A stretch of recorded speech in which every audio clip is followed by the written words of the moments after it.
Daniel Sousa has left Vitória. He's been fired, sacked, after only 3 games.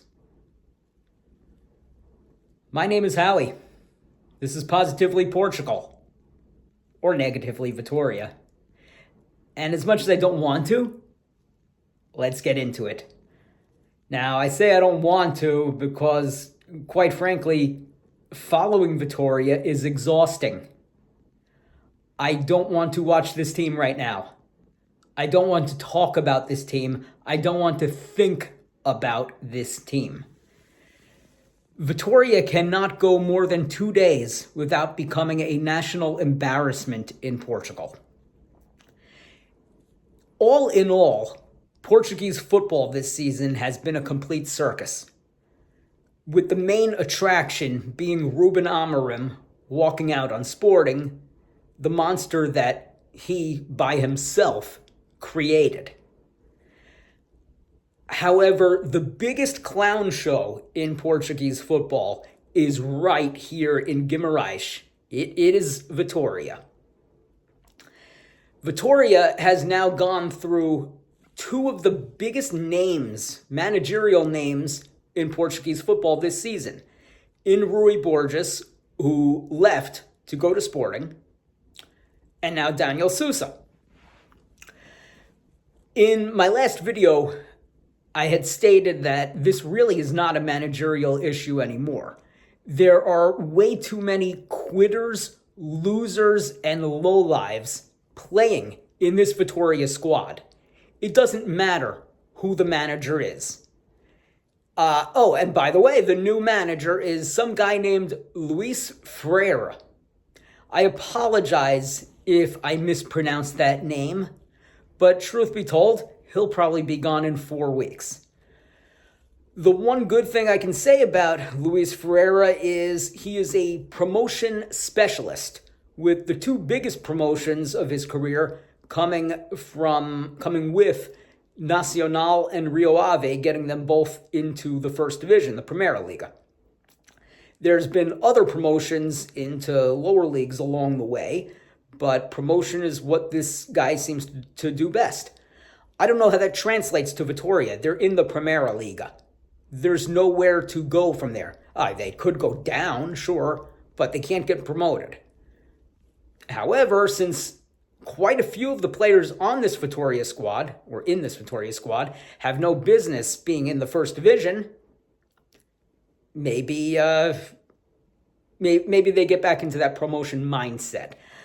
I don't know. I'm not hopeful about this. I don't believe you can coach through a lack of talent, and I know for a fact you cannot coach through a lack of heart.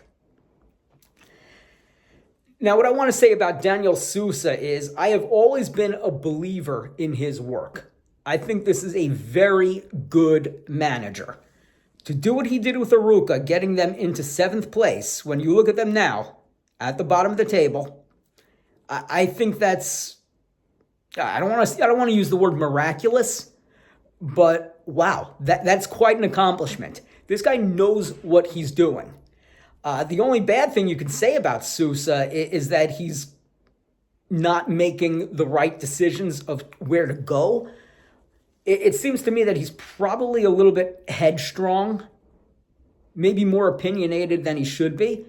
He clashed with Braga's president, and that's what led to him being fired unjustly, by the way, after 4 games, 2 draws and 2 wins. The wins coming in Europa League qualifiers. So he's been to one of the most corrupt institutions in Portuguese football in Braga, and now he's most recently been at one of the most incompetent entities in Portuguese football in Vitória. This, to me, it should not be seen in any way, shape, or form as a knock on the coaching abilities of Daniel Sousa. I think this is a guy who can leave Portugal, take over a team in another country, and be very successful. I truly believe that Daniel Sousa knows what he's doing.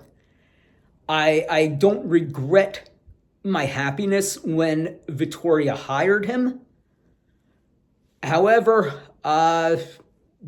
like I said, you can't coach through not having any heart. Those players lost to O Elvas in Alentejo because they wanted to. They didn't have the desire to work hard enough to win. And in the case of two of those players, goalkeeper Bruno Varela and central defender Jorge Fernandes, well, they just don't have the ability to win. They're not good enough to compete. They don't belong in the first division. So,